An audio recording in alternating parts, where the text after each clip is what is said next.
It would appear that way, and it was interesting going through the liturgical calendar for the year and marking all like the Sundays and everything is like this feast and that feast, and we're doing Vespers on that night and that kind of stuff. Oh, good. So we'll put that on the endorsement for the next season, that sign up for Name That Tone. It could get you a job. Hey, you never know. Yeah. All right, maybe let's begin. And I don't want to put anybody on the spot, but Linda, do you want to sing the, are you okay with singing this thing on the screen, the Stihira in tone 6 to begin our prayer? Just the soprano line there? I'll do my best, Daniel. Okay, great. In the name of the Father, and the Son, and of the Holy Spirit. Amen. Angels in heaven, O Christ the Savior, sing of your resurrection. Enable us here on earth to glorify you with a pure heart. Amen. Linda. Thank you, Linda. Father Roman, maybe you want to say a prayer at the start to. Oh, I mean, Amen. it's certainly appropriate. Angels up there and we down below. I certainly experience that when we do this procession and sing those texts, and may they be realized in our life and in our ministry. Amen. Amen. Yeah, thank you. And thank you, Linda. I'm really glad to be in the company of people you could just put on the spot and be like, hey, sing this. And everybody does it beautifully. So that's part of the job description. I think I broke the 11th commandment, thou shalt not drag. I was just making sure I was doing it right. Well, that's fine. Linda, I'm glad you mentioned the 11th commandment, because we're going to get to these later on. But anyway, so this is our it's the season finale of season 1 of Name That Tone. And just so you know that it probably will not be the last season, because it's true, there are 8 tones. There's no 9th tone, despite what you might hear in some of your parishes, but they're just 8. But we only went through the Samahlasni. Wait till you figure out that there's the Podoban melodies, the Prakiman melodies, there's canon melodies, and plus there's the prequel, there's the backstory of the beginnings with the Traparia and Kondakya that we all know. So stay tuned. Maybe we'll get a contract with Netflix or HBO for a second season, something like that. So thank you to all the faithful fans that were tuned in. Today is the final session. Yes, Tuesdays at 8 p.m. Eastern Standard Time. And every week we had a general introduction to the tone of the week, a tutorial on how to sing that tone with discussion. And then we had a special topic of the week. So all that information that you both contributed to in discussion and participation, and to our expert cantors, you can see all those videos that were recorded from the sessions now on the website ugccmusic.com/NTT for Name That Tone. They're all up there except for today's, of course. So they were uploaded earlier today. So feel free to watch those videos. I can see how many views there were in the past. So it seems tones 1 and 2 were watched quite a bit. So people, if we go to our various parishes, probably tones 1 and 2 will be really good. And then the other tones, maybe either everybody knows them, they don't need them, or they haven't watched the videos yet. So anyway, so we also had another thing that we started doing at the suggestion of Father Roman, was to read an excerpt from Metropolitan Andrzej Szeptycki's pastoral letter regarding church singing, 1941. So this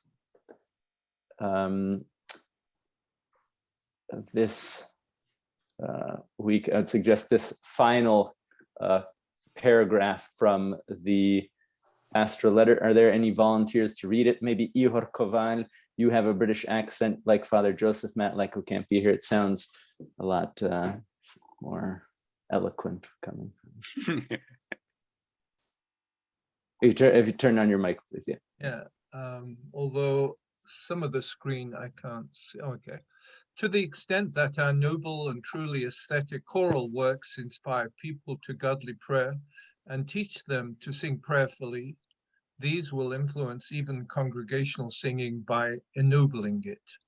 The only crucial consideration is that the choral singing be authentic high art, flowing from a sincere ecclesial spirit grounded in tradition.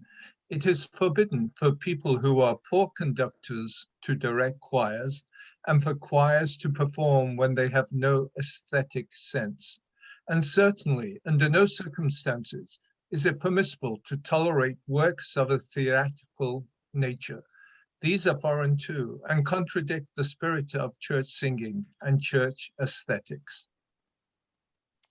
So, thank you very much. So those are the concluding words of that pastoral on church singing. So Maître André is writing to the not necessarily the cantors, but the choir directors. So it's an encouragement, I think, also for us to both understand the aesthetic and the aspect of beauty in our singing, but also as maybe a way to reach out to the choir directors or the other kind of types of singing that happen in our parishes, and maybe kind of work together more to work together in glorifying God in song. All right. Usually we have a overview of the tone. I don't see Reader Ilya. Maybe if he joins us later on, maybe he'll be able to do an overview of tone 7 and 8. I forgot to remind him of that. So, but this week's tone is tone 8, the last tone, the corresponding tone to tone 4 in the Greek system, the plagal of that one. A tone, there are lots of texts that we probably know by heart.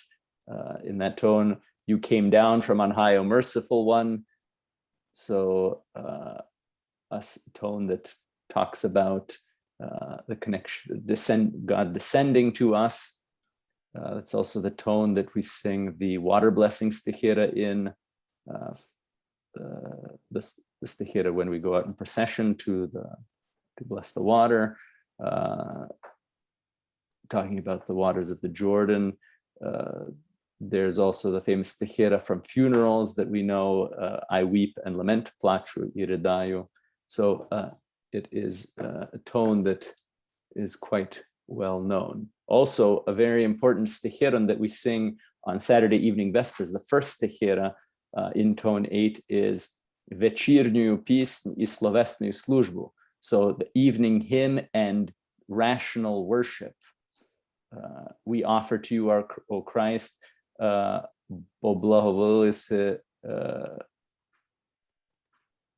you have deigned to make us worthy of the resurrection. So in this one hymn, we sing what we're doing. We glorify God with an evening hymn and rational worship. And rational worship is the definition we give to the meaning of what we do in liturgy. It's the same term, this rational worship, slovesna služba, or in Greek, logiki latria. It's the term that St. Paul uses in Romans 12:1 to talk about our own sacrifice of our own bodies, our own lives, to join with Christ. Just as Christ has died and rose from the dead, we die with Christ in baptism and rise from the dead with him. And so St. Paul's term to refer to all this is this rational worship, logiki latria, worship that is in the mode of the Logos, the second person of the Trinity. And so very often we hear that's in the anaphora of St. John Chrysostom, talking about calling upon the Holy Spirit to ask God to send the Holy Spirit to sanctify us and the gifts. We call what we're offering there our rational worship, slovesna služba. But it's not just the offering of the bread and wine in the Eucharist, the divine liturgy. It's also all our worship in the Liturgy of the Hours. And so the Liturgy of the Hours, Vespers, Matins, all the other hours are also extremely important in this worship of God. So it's not just the Divine Liturgy that's necessary in our prayer, and for as cantors, we'll understand the importance of these other services where we sing these 8 tones to glorify God. So let's move on then to how to sing tone 8. So Christine is here to go through that with us. So. Okay, thanks, Deacon Daniel. Hi, everyone. So tonight is tone 8. I'll quickly sing through tone 7 before we begin. It starts on Fa, Do, Re, Mi, Fa. Come, let us rejoice in the Lord, who destroyed the power of death. Glory to you, our Creator and Savior. And yeah, back to the first slide, please. Thanks, Deacon Daniel. So here, this slide shows the structure of both tone 7 and tone 8. Both have 2 melody lines, an A and a B melody, plus an ending melody line. Let's learn tone 8. We're going to learn it by memorizing a few lines from the verse 10 propers of tone 8 that Deacon Daniel was just referencing. The English version that I have in the Vespers books uses the words, "O Christ, during this spiritual service, we sing to you these evening prayers by your resurrection." The tone 8 melody begins on Do and ends on Do. Do, re, mi, do, ti, la. I like to sing that much quietly to myself before I begin singing so that I can tune my ear to the pitches in any tone. The A melody goes like this. Where is it? O Christ, during this spiritual service. It started on Do. O Christ, during the spiritual service. The B melody. We sing to you these evening prayers. We sing to you these evening prayers. Now both A and B together. Do, do, re, mi, do, ti, la. O Christ, during the spiritual service, we sing to you these evening prayers. Once more. O Christ, during the spiritual service, we sing to you these evening prayers. The final phrase gets a special ending that begins on La and ends on Do, or ends on La. Do, re, mi, do, ti, la. By your resurrection. Sorry, it does end on Do. Begins on La, ends on Do. Do, re, mi, do, ti, la. By your resurrection. There is a variation of this ending, but for simplicity, I'm presenting it to you here the way it's presented in the Vespers book. Remember to become familiar with your endings because you may need to sing that ending after an A melody or a B, depending on the length of text that you're singing. I like to always underline the final phrases in the Vespers book or in any printed text that I'm singing so I can see when the ending is coming up. Once more, all the way through. Do, re, mi, do, ti, la. O Christ, during the spiritual service, we sing to you these evening prayers by your resurrection. Now we can learn the verse melody for tone 8. It begins on La and ends on La. Verse 10 sounds like this. Do, re, mi, do, ti, la. Lead my soul forth from prison, that I may give thanks to your name. Lead my soul forth from prison, that I may give thanks to your name. Again, there's a variation in the first half of this verse melody, which rather than go into the details now of the variations in tone 8, I'd like to introduce the vocabulary that could help us talk about the differences we come across when we see or hear tones sung differently. Thank you for that slide, Deacon Daniel. So here's some vocabulary for discussing tonal structure.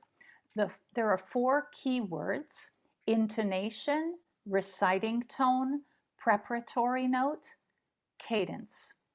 There's always a reciting tone.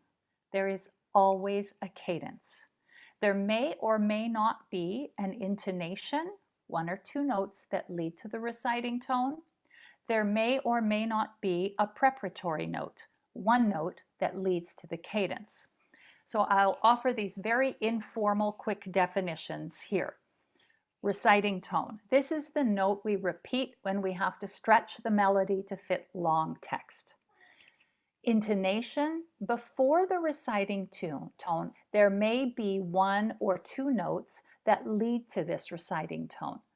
Some melodies begin right away on a reciting tone. Some melodies have 1 or 2 notes that lead into this reciting tone, and we call those extra notes the intonation. The cadence.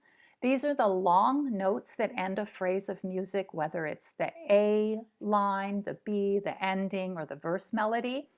There's usually somewhere between 2 to 5, usually long notes, although sometimes a shorter note is incorporated into the pattern.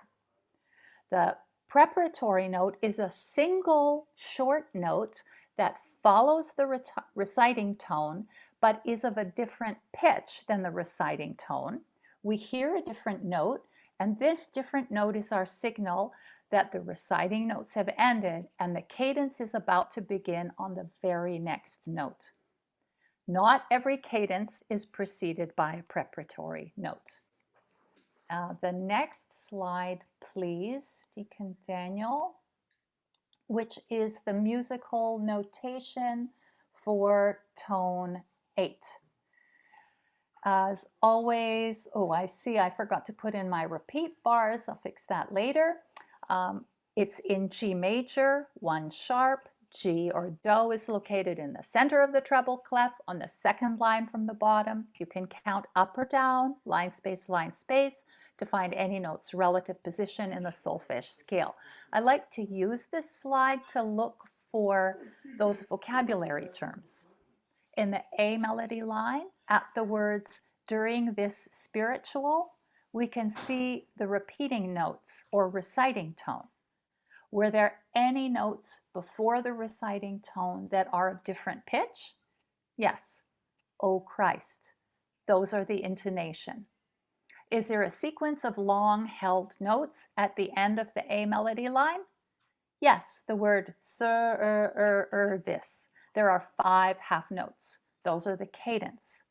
Is there 1 short note immediately before the cadence that is not of the same pitch as the reciting tone?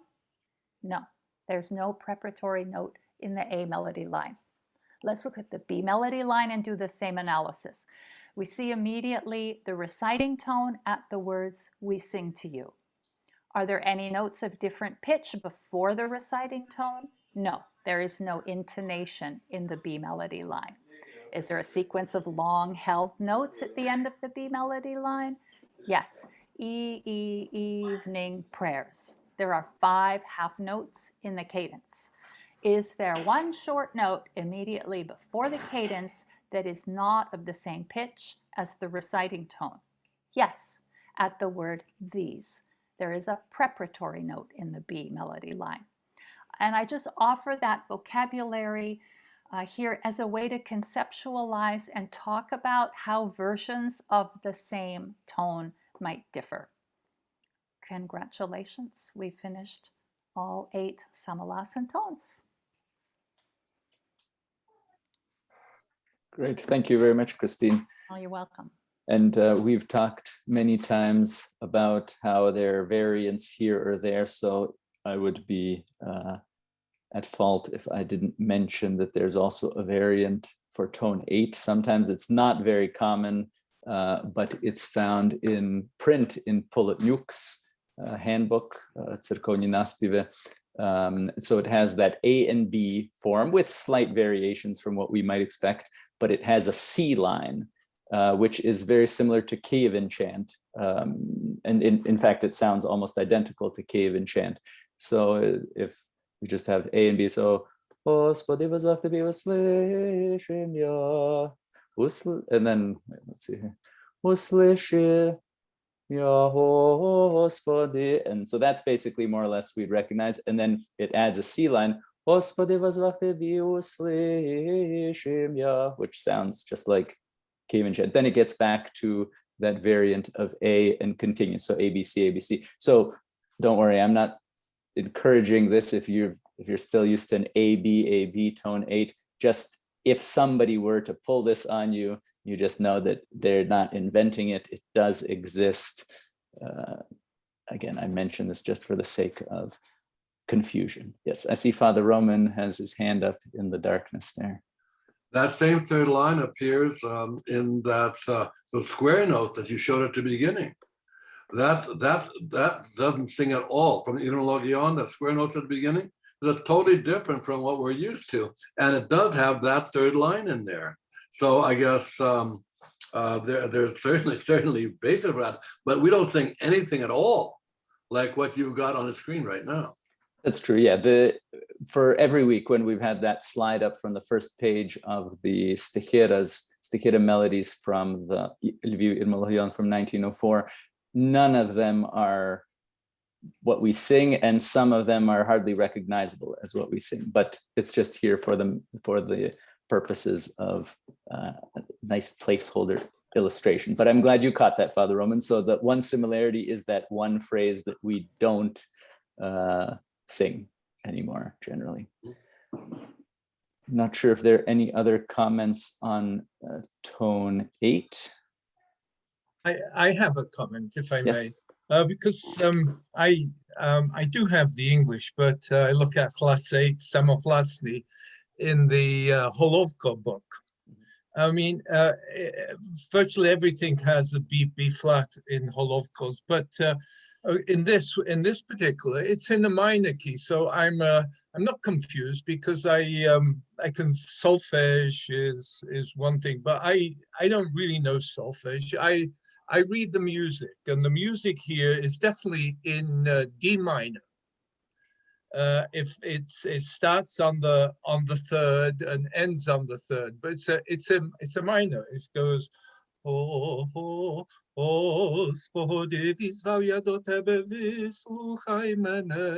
and so that's the minor there. It's I know in solfege you can then do whatever note you want to make it the do, but for me, you know, looking at I look at the music and I say this is minor here.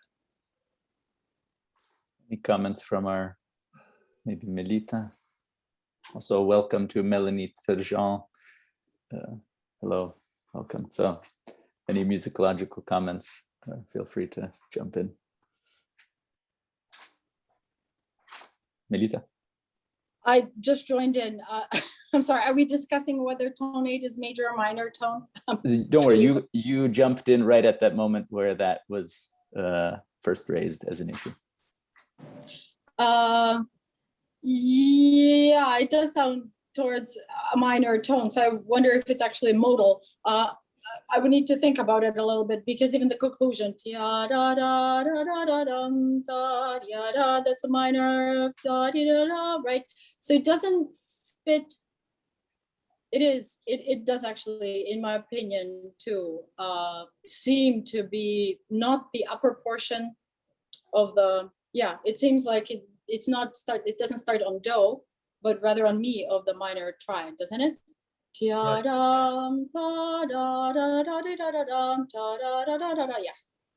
I would agree. It starts on the mi in a minor, So if you were to notate it, right? Yeah, anyway. I Does that agree. help explain why sometimes we have difficulty of understanding when something should be major, minor, and harmonizing? Like there's Well, in certainly, general tone 8. certainly, There's a because then what- gravitation to harmonize it with a minor third on the end, but some people like to end so that it could be made. You can make anything major if you wanted to harmonize it however you want, but sometimes there's like a tendency to end in a unison to avoid making it explicitly a minor. So. Right, because the melody and Otetsu Romane, sorry, I appreciate your patience. I see your finger. The harmony, those who harmonize will be able to alter the harmony or make it correct one, right? The melody, you can only do so much. And sometimes when people, for example, it needs to be a 6/4 chord, so they ought to actually harmonize third and a fourth, but they will harmonize in something different. So they'll create a different triad, meaning they'll shift tonality from major to minor and otherwise. So what comes to mind is Rejoice, O Virgin Mary, and the parallel thirds that keep on climbing. And then in the end, when you hold, exactly, you're supposed to end with a nice long major chord, but instead you finish with something else. Ocho Romana. Can you guys see me? Because I can't see you, but that's okay. Actually, our parents taught us this to the 8 tones of St. John of Damascus from the funeral. They would remember, they knew that, and that's the way that they applied that melody, those tones, to the text of, "Oh Lord, I cried to you," or whatever. And this one is perfectly appropriate because the first word of tone 8 is plachu iridayu. I weep and lament. And if it's a fortunate coincidence, if not actually meant to be that way, that it's a minor plaint. It's you're crying, plachu iridayu, as a plachu iridayu. Now, so it actually worked out very well to apply that melody to tone 8 wherever you're singing, because of the minor sound to the melody, to the words. Anyway, plachu iridayu, minor. Great, thanks. Any other comments on the melody of tone 8? I have something to say about the text, and I apologize because when I was talking about earlier and quoting an evening hymn and rational worship we offer to you, Christ, I was translating off the fly from Church Slavonic, which actually says that. So again, and the text we have from, for example, the Ottawa Vespers book, which is the Uniontown translation, "O Christ, during the spiritual service, we sing to you these evening prayers." That sounds somewhat different. It's just because it's not as literal or faithful a translation. It might be more poetic, but then we lose that intertextuality between other points of the services, these theological expressions that pop up here and there, or scriptural references. So yeah, just explaining why that is different. Yes, Michael. Michael raised his hand. What's your question? I don't know if this is a silly question, but I noticed that from looking at the Vespers book, when you say the Uniontown translation, you mean from the nuns up in Uniontown, like from them? That came from them? Yeah, so there's basically one Greek text and one Church Slavonic text, more or less, that are out there. But for English, there's, you name it, you can get it. So in the Ukrainian Greek Catholic Church, for English, Uniontown, when people say Uniontown, that's referring to the Sisters of St. Basil there in Uniontown. That is Ohio? Pittsburgh, Pennsylvania. Sorry for offending and forgetting where the border was. And so they did a lot of translations. They took as their basis, they had different sources for their translation for some of the texts. For example, Vespers was done from one source, and the other things they took through French, through the translations of Father Denis Guillaume, who was a monk at Chevton and published in France and Belgium. There are also translations that exist from various Orthodox publishers, whether it's the Festal Menaean or Lenten Triodion or Octoich of Metropolitan Kallistos Ware, or their translations from St. John of Kronstadt Press. And then some people take those translations and take out the thee and thou and make it to you, so that it's more consistent with the style of text that we use. There are various translations, also ad hoc translations. So generally the texts in that Ottawa Vespers book for the propers are through Uniontown, Pennsylvania, through the Sisters of St. Basil, who did a lot of great work in translating those things and making them accessible, since we don't sing, for better or for worse, in Church Slavonic. And Ukrainian has a lot of the text, but it doesn't have all of them, unfortunately. And sometimes the quality of the translation is not very accurate. So there's kind of a second pass being done to do more translations in Ukrainian now, whether it's through the Liturgical Commission or through various groups at Ukrainian Catholic University. We discussed some of those books. For example, Ihor was talking about the pre-sanctified book, or the different pre-sanctified books that he was trying to use in Boston. So that just illustrates the point of translations. So actually that's kind of leads into the concluding topic, basically a conclusion summary, and what do we need to move forward. Definitely one thing we need are texts, because if you don't have a text to sing, it's difficult to sing. And so we do have a bunch of resources on the SingCon website, ugccmusic.com/music-resources. And it's been updated since 2019. That's just an old screenshot. There are various things. For example, there's these little cheat sheets of Galician chant. There's also the website Royal Doors, which we all know. And there are a lot of other resources on the SingCon website, but mostly they're source books that are Church Slavonic. So for most of us, that's not really an option in our parishes. There's also, you can download Joe Roll's book, Music of the Ukrainian Catholic Church, for congregational singing. So it has a lot of things from Divine Liturgy, Vespers, the 8 tones. And then there are other books, whether it's the anthology, the Great Vespers book from the Institute, or Father Roman's books, or many other books out there, of which I don't have screenshots or scans available. But at this point, in the remaining time, what I suggest is we can talk about maybe kind of a recap. I'll be putting Christine and Melita and Father Roman on the spot if there's kind of things, advice they want to give to people as they go forward. And then the floor is open to either suggesting other resources you have to share or things that you need. I know we talked about the need for an update of that Ottawa Vespers book so that the music would be corrected, put in the same key, that text would be better marked, so it maybe looks a bit nicer. It's a more handy format, things like that. So maybe Father Roman, you always have something wise to say, even in the darkness there of your COVID gloom, but maybe to start things off, some wisdom, the law of Moses that came down from Mount Brampton. Are you there, Father Roman?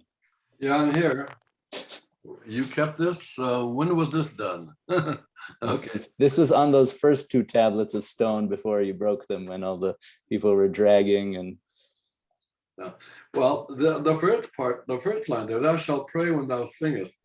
That kind of harkens back to that quote from Metropolitan Andrew, that the choral renditions should be prayerful ones. And I just, as an anecdote, I grew up in Ambridge where the choir sang magnificently, but when I came up to Toronto 50 years ago, and Professor Kovalyou was singing with a directing choir at St. Nicholas Church, I remember how moved I was that they actually, as I told him, to pashiras что chor molitsia jak spivaya. He directed them in such a calm and prayerful manner that the words were prayed. Usually when we're singing, we're really worried about the mechanics of the singing and that, and what we're doing is lost on us. We're here.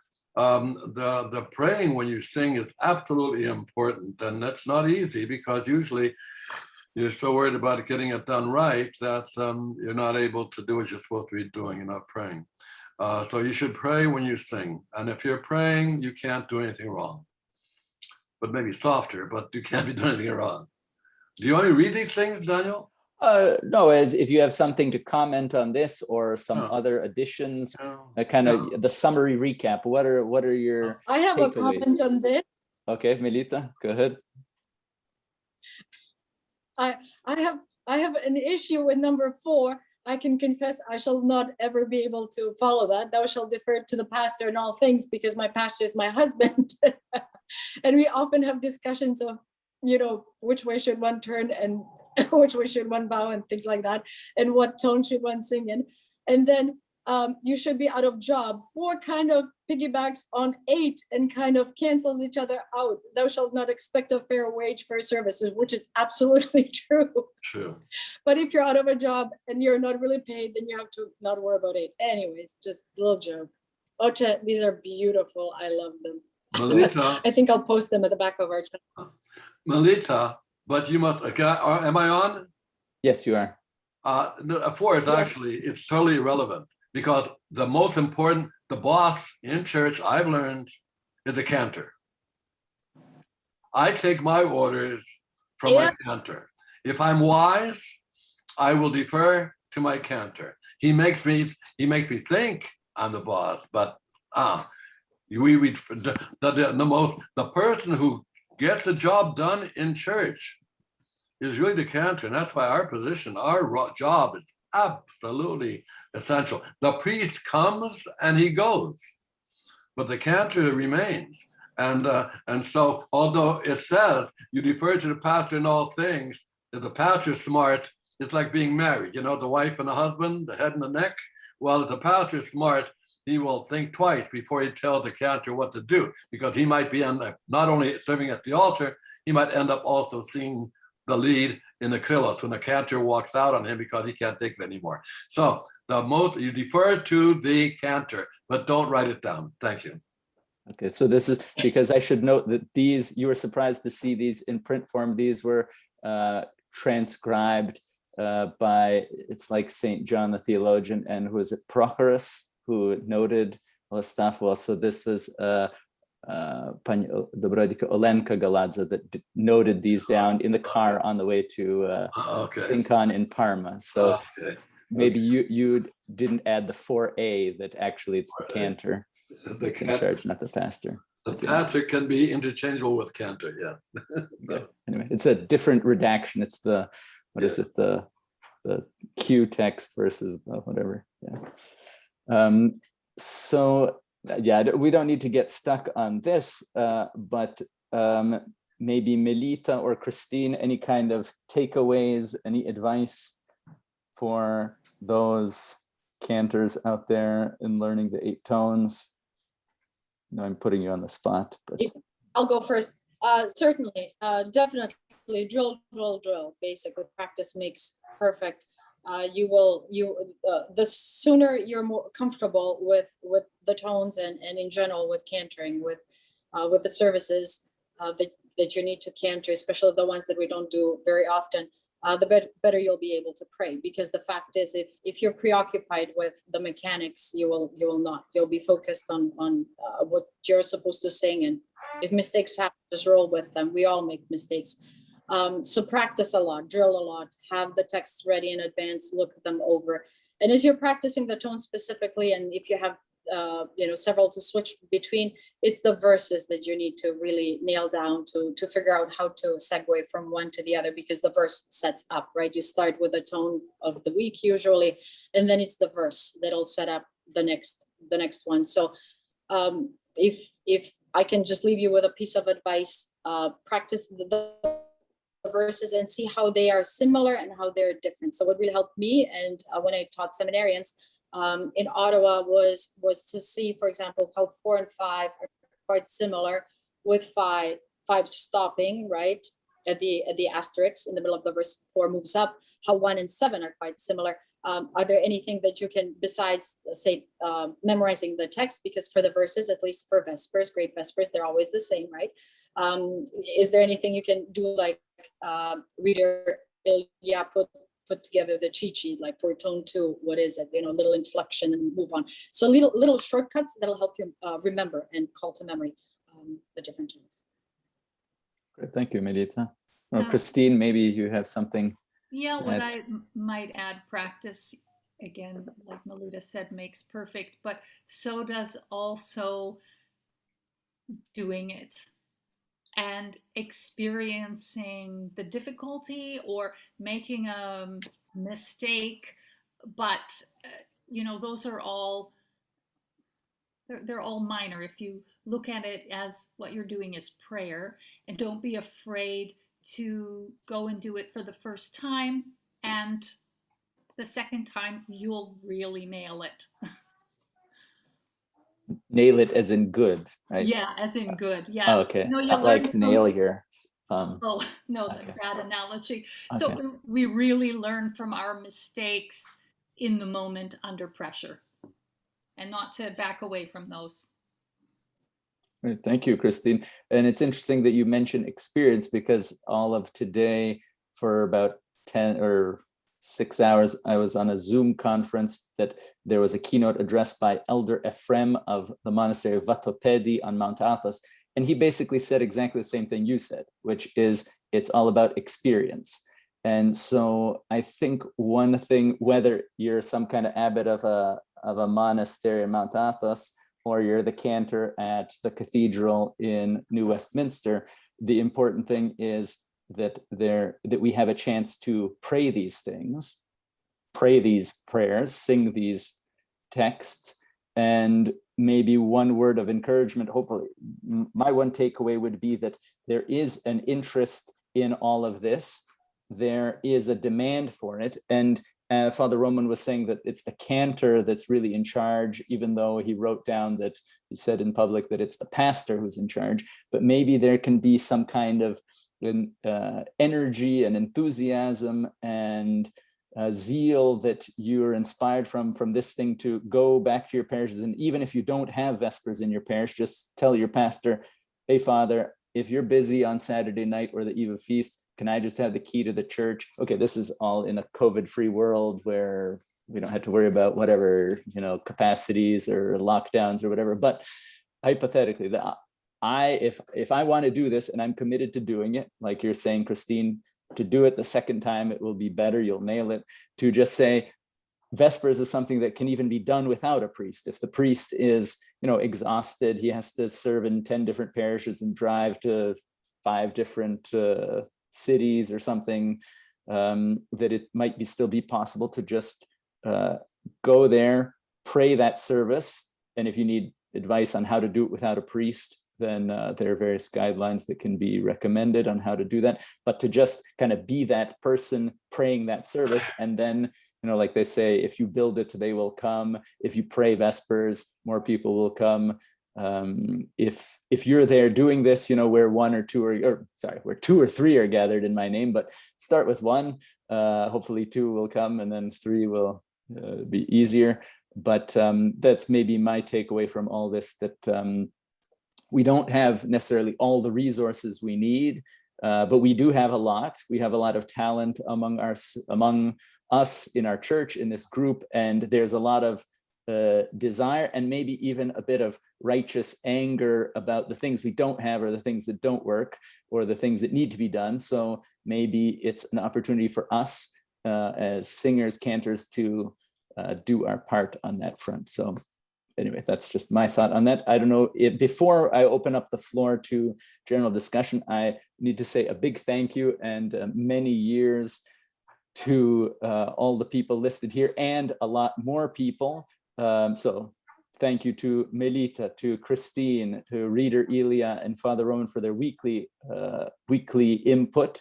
Also, thank you last week, especially to Damien for that reflection on singing and praying. Also, Father Joseph Matlack for leading us in prayer and for being Metropolitan Andrei Sheptytsky's voice. For all of you for participating here. Also, Anna Maria Grimak for making this beautiful logo on Canva that I don't know how to use. So thank you. And for managing our Instagram, that's right, Instagram feed. So thank you for all your interest in this, because it's a sign that there is a need for this, and that remember, you're not alone. We're all in this together. So thank you, and also many years to all of you. No, Helita. Okay, so the floor is open. If you have comments on what you need, what you can help us with in terms of resources, and in this case, I don't mean money. I mean like books. If you have some kind of Cantor's guidebooks or something that we didn't know about, other things scanned. And a big thank you, obviously, to Reverend Father Deacon Daniel Galadza for his time and for his vision. I think this was all your idea, actually. No, it wasn't my, actually, I forgot to thank somebody. It was Michael Spock, who was the person who was, I'll say, pestering me, saying we need some stuff. So Michael, God bless you. Thank you, Deacon Daniel. I just remember being in a panic. I'm like, I know pre-sanctified liturgy, but who can I talk to that's an expert on liturgical music?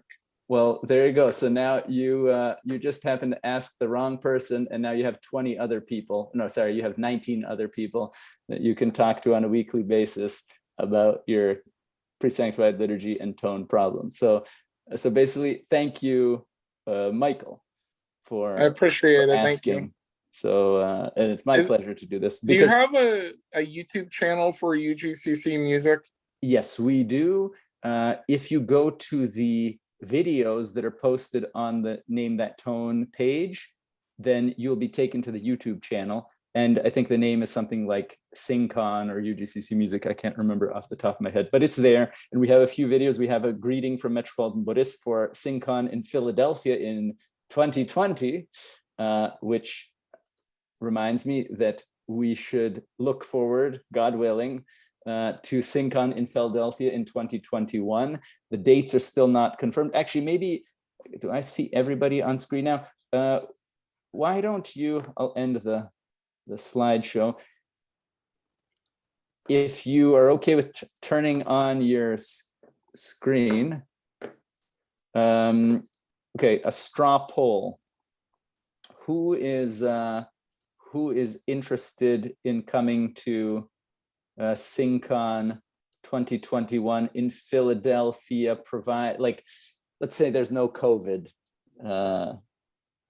Yeah, I know everybody's laughing. Yeah, so hands up. Yeah, that's a possibility for, if it's online. Yes. Okay. Well, we could do some things. We could try, but we definitely, the goal is not to make a 100% online thing. The online thing could be like a supplement for people who can't be, or we can record things, but the goal would be in person. So I understand. Okay, good. Now, what time of year is better for you? Let's say people are saying October, the world might be back to normal again. So end of October. Yeah, I know people. Okay, everybody's looking at me as if I'm crazy or something. Yeah, I know. Yeah. End of October for traveling. That's, yes, Linda, raising your hand. As in good, yeah, end of October. Is something later better, just to play it safe, like beginning of December, end of November? Just you have to worry about snow in thinking Philly in December, right? Yeah. And you might want to avoid flu season. So late October might be actually better, because then we might be getting a second wave or fifth wave or 12th wave of something. So Yeah. Okay. late October, I think. Okay, late October. And the format. Oh, Linda, do you have to go? Okay. Bye, Linda. Thank you. Yeah.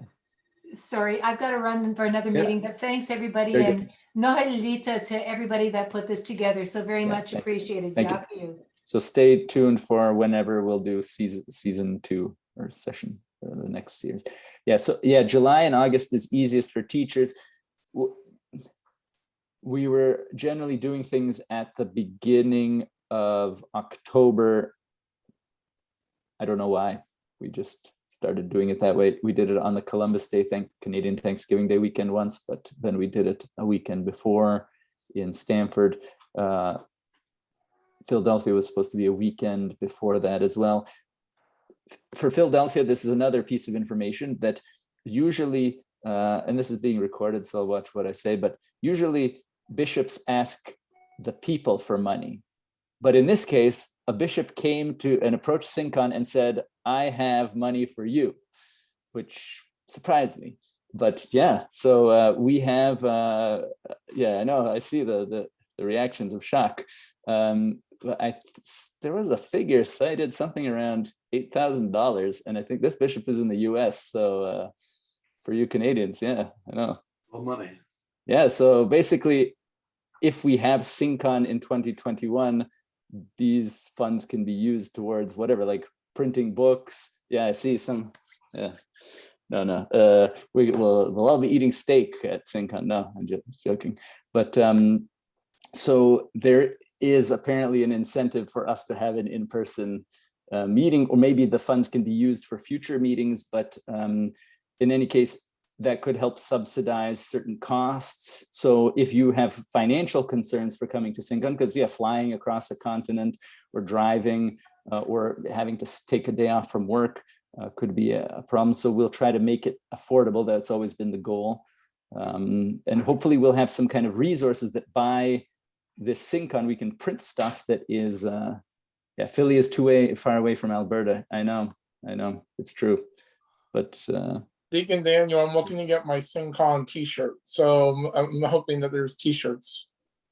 okay, well, if you're volunteering to make them, then by all means, I look forward to buying one from you. So in terms of maybe getting back to the question of resources, so we had the idea for SYNCON in Philadelphia in 2020, instead of photocopying stuff every time anew and then just basically tossing it because it wasn't, it was basically a one-off booklet. The idea was to have at least Vespers, like a weekday Vespers, a Saturday evening Vespers, and then maybe the ordinary for daily matins and a Sunday matins, and then some of the hours, and then just the text of the Divine Liturgy kind of printed in a book. And we were going to do that in Ukraine because you can publish the thing for very cheap, even with shipping, it's a lot cheaper.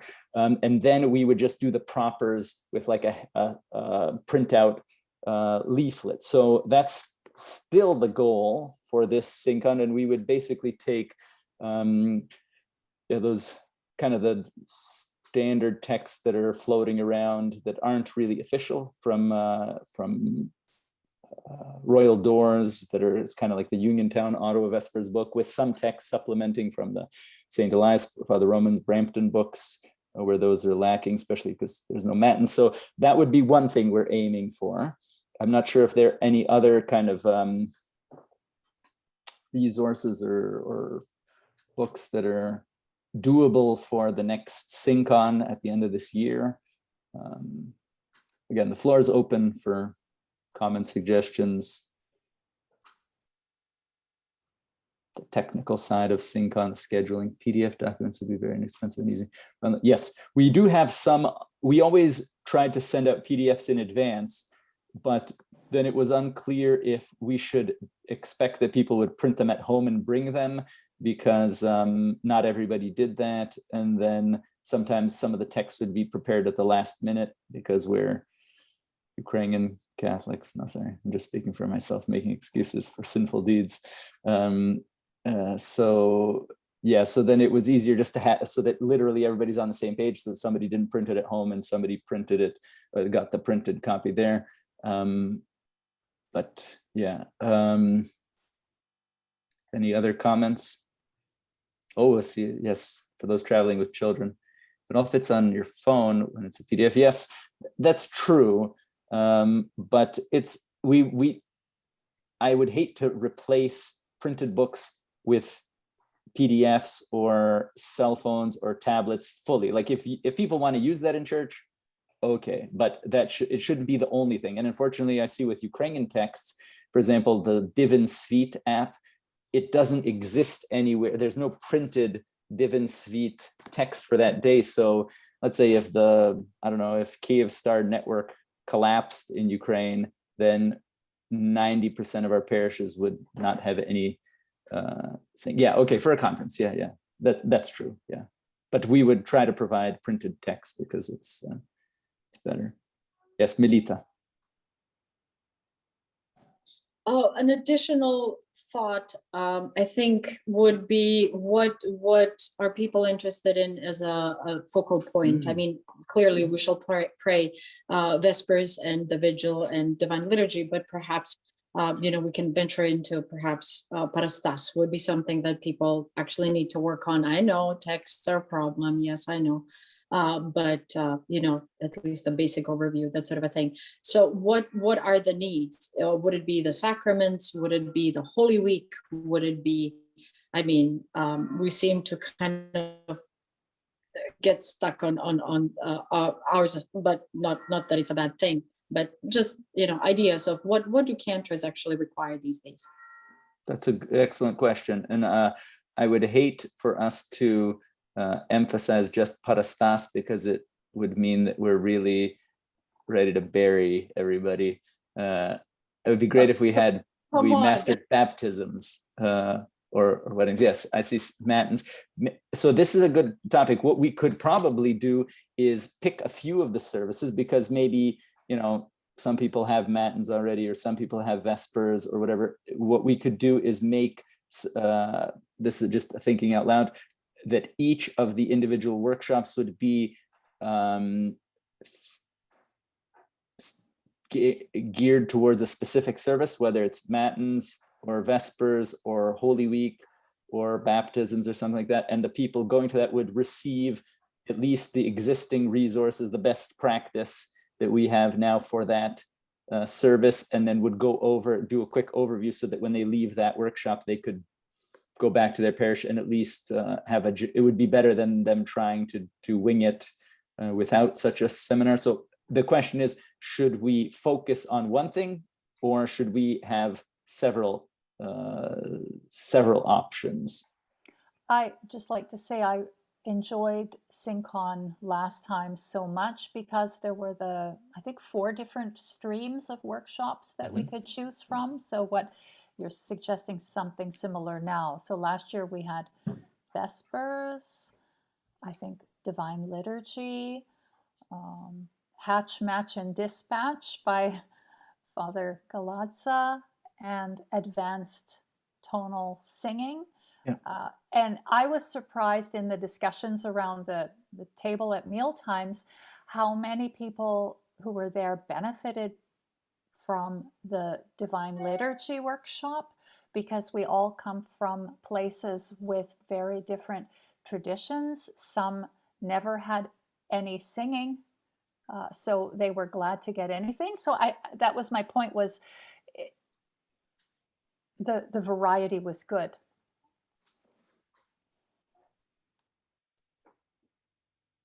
Okay. Yeah, I agree, because I think people end up with different services that they're more and less comfortable with, depending on what they do and don't have at their parish. Okay. So again, this is kind of just a straw poll, because there are a lot of people that aren't here, and there could be other good opinions out there that we haven't considered. But last time Christine mentioned, we had Divine Liturgy, we had Vespers, we had the Hatch, Match, and Dispatch, so baptisms, weddings, and funerals, and we had advanced kind of oktoikos things. So should we continue on those topics? Should we? I saw in the chat there were people talking about matins, which is something we could opt one of those things out. We could do something like focus the baptisms, weddings, and funerals to just parastas. But in general, the consensus is to keep kind of like these 4 streams. Should we phase something out? I don't know. Any thoughts? Yes, sorry, I see Michael Spack has his hand up for a long time, and then Ihor. Deacon Daniel, I know my priest that I'm cantoring with has mentioned to me during the month of May he's gonna be doing Akathis service. That's something I would like to do at SynCon if possible. Okay, do you mean that you would like to have an Akathist as part of the order of services so that we do an akafist one evening, or do you want a whole session on how to do an akafist? I think for me it would be more beneficial just on like how to do it, because it's like I kind of get like the basic order of it, but it's just I know there's like so many different melody variations. It's like knowing which one's to sing. Okay. So Ihor, you had a comment? Yeah, I guess most of, if everything will be in English, but in our parish, it's virtually everything is in Ukrainian. Will there be any Ukrainian as well, or will it be? I have no problem with English. I mean, by all means, but for us, or for me to benefit, it'd be better to be in Ukrainian. And also, I think to have different sessions, parastas would be very, very good. I remember when my mother-in-law died, she's not from Hartford. I went to the priest and I said, let's do parastas. I know it. I've got Father Galadza's book. Oh no, в нас тільки тиха служба Божа. And he's from Ukraine. Oh, you know, it's awful when you get that kind of feedback from the priest. Father Roman said the priest is in charge, the pastor is in charge, but I'm sorry, you know, but just doesn't make sense, you know. We do all these seminars, and the priest who's supposed to be, oh, it's fantastic. Well, let's do that. We don't ordinarily do that. He is the opposite, or he was the opposite. As in what happened, that he died, or you converted him to see the light? No, he's still there. He's okay. still there. Okay. But we did with Olish Kuzma, we did the Pohoron na Služba Boža in three-part harmony. It wasn't too bad, but he wanted Ticha Služba Boža, and I kept on telling him it's not in our tradition to do. The other thing is to do the parastas. Yeah, we do the. I never go, but we do the a priest does the Stations of the Cross, which is fine. It's a prayer, but again, it's not in our tradition. So, but the people want to do the Stations of the Cross. You know, what are you going to do? Yeah, it's up to the priest to tell them what our traditions are. Particularly when the Patriarch just recently said we should be going to our Kievan traditions.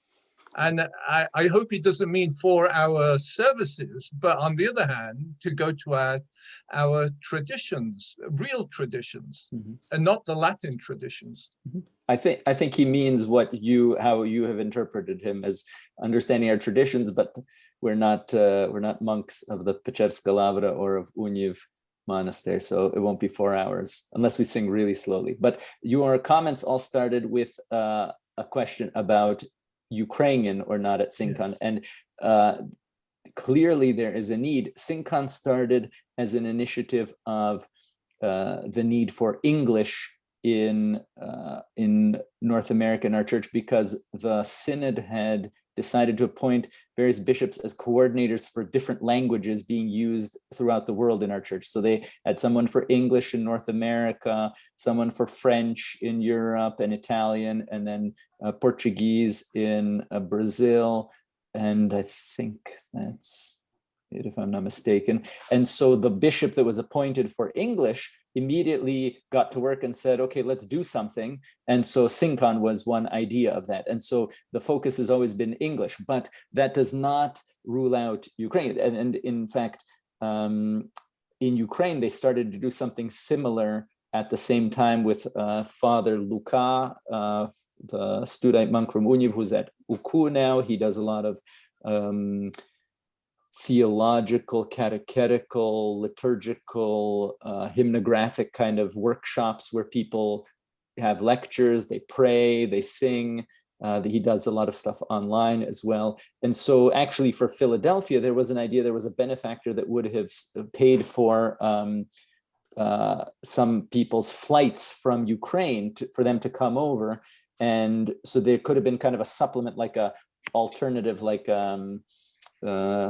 Ukrainian discussion group or something, if for people who didn't know English, or we could have had some kind of discussion exchange with people from Ukraine. And so that was an idea for Philadelphia in 2020. Now it's uncertain. We'll see if something like that is worth it, to have special guests coming from Ukraine to kind of strengthen the ties there. Whether we would sing more things in Ukrainian. We have done a few things in Ukrainian in Church Solani, kind of individual things at some of the services. We could do a bit more. So Ihor, you're not the only one that has expressed that kind of question about, especially people that generally come from the Eastern Seaboard in the United States were asking that. I hope there would be a desire, or someone that would be able to dedicate fully to like a Ukrainian language version of SingCon, if not for North America, then to kind of make the Ukrainian one organized in such a way that people from North America could go over there, because sometimes it seems almost redundant to try to do Ukrainian stuff over here in North America with our own resources without tapping into the good things that are going on in Ukraine, because they'll be using some kind of better translations, or they'll know how to set the text to music better, and we will try to do our part. But, you know, okay, I speak for myself that I would trust the Ukrainian person in Ukraine to do the Ukrainian music more than I would trust myself, because of, you know, not the right naholos or something like that. So definitely it's a sign that we need to collaborate and coordinate more. So the question about Ukrainian is a good one, and we need to figure out some kind of follow up. Maybe an addition, if people are coming over from Ukraine, as was originally stated that they probably would have come to Philadelphia last year, if they would come, maybe an additional day for the people who would want to do certain things in Ukrainian would be beneficial. You know, for those people who want Ukrainian. That sounds good. Since it's happening in Philadelphia and Metropolitan Boris, I don't think it's his official work approach, but he very often has this approach that if you can do one thing, why not do 5 things? So for example, maybe we'll do like SingCon. In fact, he wanted to do this last year, that we would do SingCon on the same weekend as the Fox Chase pilgrimage, and that we would all go to Fox Chase as well to sing the pilgrimage, which would have been a logistical, not nightmare, but it would have made things a bit more complicated. So maybe he will organize something to make sure that the people from Ukraine would continue something like you're suggesting. So basically stay tuned, something like that is possible, especially if there's a need and a desire, and that people from the United States or Canada would show up for that, because sometimes that's the problem, that things are organized and then people just don't show up because it's not possible. So anyway, sorry. Any other comments, questions? Yeah, Maria?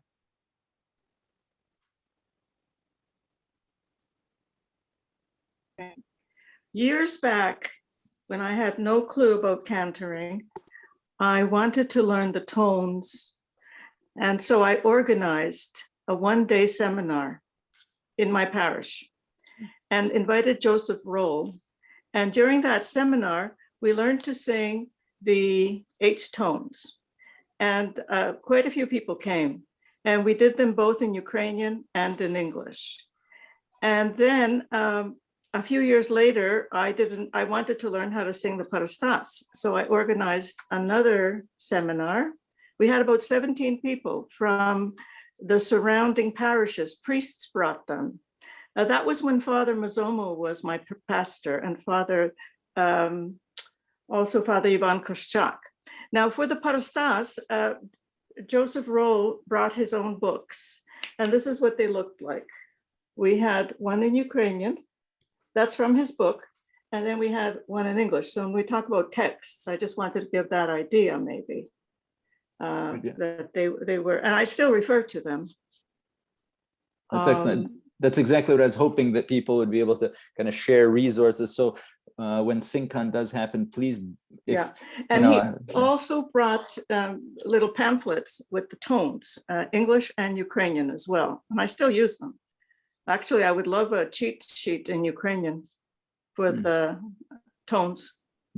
okay, I think Father Roman might have Um, something, but there might be Yes, others out yes. there. And also, I wanted to mention that in my travels, I've been to Lausanne in Switzerland, and I went to a liturgy there where they have it once a year. And they were using Joseph Roll's music from the Divine Congregation. Everybody had a binder, and they were singing it exactly the way it is in the music. And I found that quite surprising. Was the priest Father Peter Kostyuk? He was a priest that did some Roman, maybe was his. No, I don't know if it was Roman. He's still there in Lausanne. Okay. Wow. He's no, he's a very tall person, very tall. Clean shaven. Pretty much so, I think. I don't quite remember because I was about 2 or 3 years ago. I was there Oh. like twice or 3 times Probably because my daughter lived. Father Nazar Zatorsky. I think it was Nazar, maybe. Yeah, Yes, okay. I think so. Yeah. Okay. Okay. Yeah. So I guess maybe this material could still be used in sections if you think it's the translations are still good. I think for English, he probably uses the 1988 translation, which is what we still have. And for the Ukrainian, I think he probably uses the Sleepy translation. There's an introduction me, here.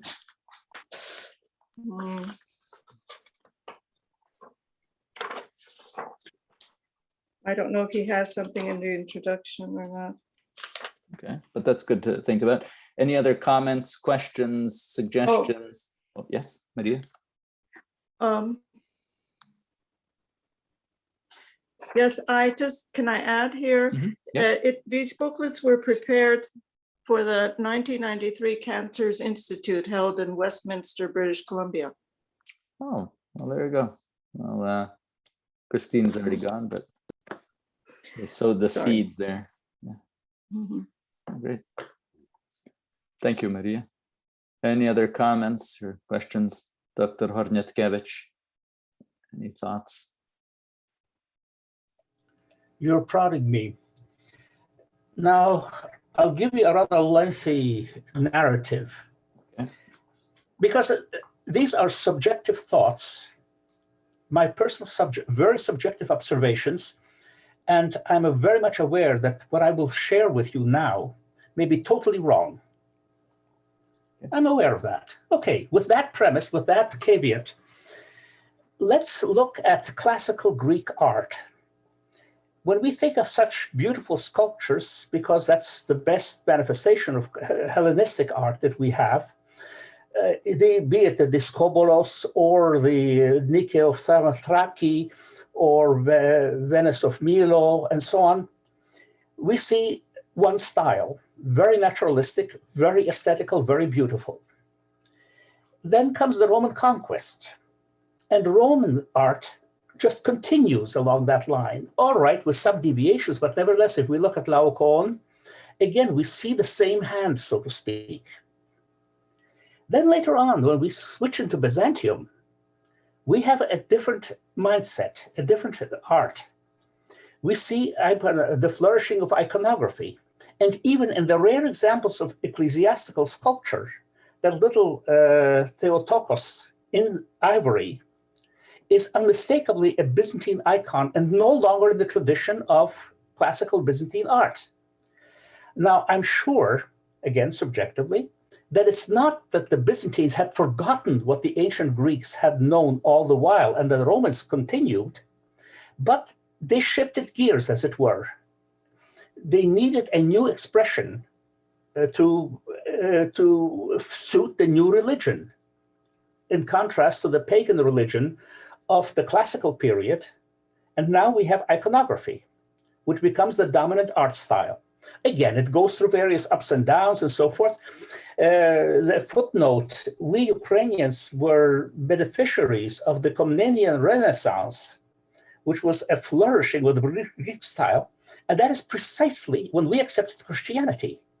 And we see how it evolved. If we look at St. Sophia in Kyiv, where all the inscriptions are in Greek, and then compare just less than a century later, it's less than a century, St. Michael's golden topped monastery. All the inscriptions are in Slavonic, but the style is already different. If we look at the communion in St. Sophia, where they're going in sort of alternate lockstep, in St. Michael's, they're chatting with each other. It's a very much freer expression. All right, what does this have to do with cantering? Okay, first of all, I plead total ignorance of classical Greek music. Yes, I've seen some explanations of it, the various modes that were evolved, but nevertheless, I think that in our ecclesiastical music, to a certain degree, we are misled by the round note, five-line notation. In a certain sense, the square note was better. In this respect, because we are not, I'm repeating myself what I had said in the previous seminar, that we do not deal with a classical octave. What we do is we begin, let's say we start on the C below, on the first ledger line below the G clef, and we go C, D, E, F. We have a semitone between the E and the F. Now we repeat the same pattern in terms of semitones, 2, 2, 1, this tetrachord. So the next interval is F, G, A, B flat. So we have again 2, 2, 1 semitone. Now B flat, C, D, E flat. Again, we have the two whole notes and then a semitone. And then E flat, F, G, A flat, which is the top ledger line we have over the clef. As we use round note notation, we're almost immediately, and of course, the G clef, figuratively speaking, applied to the square note notation pattern. But implicit in that was that we have on the middle line a B flat, then an E flat, and then an A flat. So the fact that we are discussing whether we start on Do or on Fa, we are starting on exactly the same note. And the Irmologion, the 1904 Irmologion, makes this very clear. Dolnitsky puts it very succinctly in his Hlasopisnets. But the 1904 Irmologion makes it very explicit that, you start at this note or that note, as long as we keep those intervals. So Do equals Fa, and so forth. And I think that this was an attempt analogous to the shift from naturalistic sculpture to two-dimensional iconography, largely, that we depart consciously from the Do, Re, Mi, Fa, Sol, La, Ti, Do of, let's say, to use Italian notation, names, to this tetrachord, which of course does not allow for an octave of E because the E above that is the E flat. And the A in the lower, on the second space, the A above that is already an A flat. So that we're dealing with a modal system that gives us a different feeling, different from what we sing out in the bazaar, what we sing at the večírka, what we sing at the Vulica, and so forth. It is to put us in a different mindset.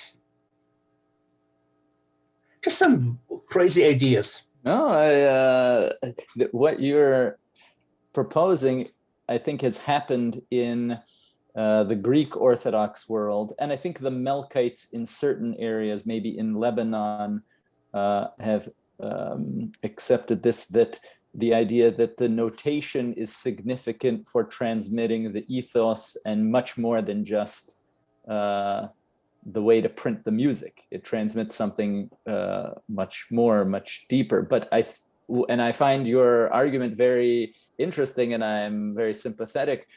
And I'm wondering how that relates in terms of something beyond just church music in the area of ecclesiology or liturgical life or theology, because in general, what you're promoting is kind of a return to, maybe you should articulate it yourself. I don't want to put words in your mouth, but a return to tradition or a return to our, it was mentioned by somebody else here, return to our Kievan tradition.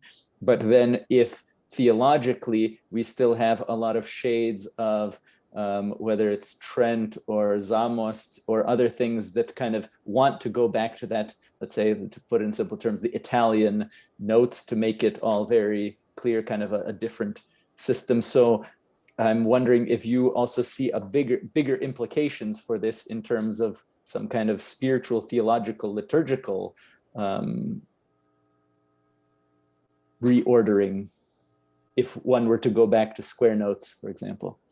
Well, we can, and as has been done with some notations, where they would have the B flat and the E flat marked in the G clef notation. But what one has to keep in mind in that instance is that the E on the first line is an E natural. And then the E on the highest space is an E flat. Likewise, that the A is a natural, and the first ledger line above the staff is an A flat. And of course, well, because there's no problem, so the B on the middle line is a B flat. Now, because if we say, I do not want to have us, go back to the square notation. It's unnecessary. But if we keep in mind, let's say we simply say, okay, use no temporal markings, flats or sharps, just as we know implicitly that the B is a B flat, the high E is an E flat, and the high A is an A flat. And we're aware of that. Then a lot of these things that we had been breaking our heads over here now are irrelevant. So a kind of notation. Now you see that the do equals fa. So there's a notation for that, for example, is quite common, I see, in Roman Catholic or other chant books. Maybe Melita or Damian can correct me or fill me in on the proper terminology, where it's basically note heads but without stems, and oftentimes just 5 lines without any kind of, or maybe Alessandra seems to be nodding her head. Maybe you know what I'm talking about, like in Roman Catholic or Anglican, or maybe some kind of using Western notation to express Gregorian chant or something like that. Well, to be honest, forgive me, I will shut up right away. In Gregorian notation, 4-line notation, it does provide for a flat mark. There are no sharps or flat marks in our square note notation. Well, no, I've seen the Kievan notation that the Orthodox use can have some kind of thing where it's like, it's basically like this, that symbol there, something, if it goes really high. But you're right that, and in our etymologian, I don't see it, but I've heard from Shimon Marinchak, who's a Greek Catholic musicologist in Slovakia, and did say that for the books that are kind of the predecessors of the Prostopinia chant, that they do sometimes have accidentals even in square notes. So, but that's probably foreign influence. So anyway. But Daniel, are you talking about where you have sort of a weird cross between the two, where you have round notes on with no lines on staffs, or like actual proper neumes? Oh yes, there's the Graduale Romanum. Liber Usualis. Liber Usualis. Basically the same thing, basically. Yeah. So, and the first thing you showed, Alessandra, it's in B flat major, it looks like. Yeah, okay. Here's a different page, the same idea. They seem to have just kind of gotten rid of the stems. Yeah. But it's still on a regular staff. So what is that? is there a name for that style of notation? No. But that's how I've seen chant written in the sort of more easily accessible hymn books and stuff. Because one thing that allows is to not have things broken up by the bar lines, which I think it makes the biggest difference as far as how you actually sing chant.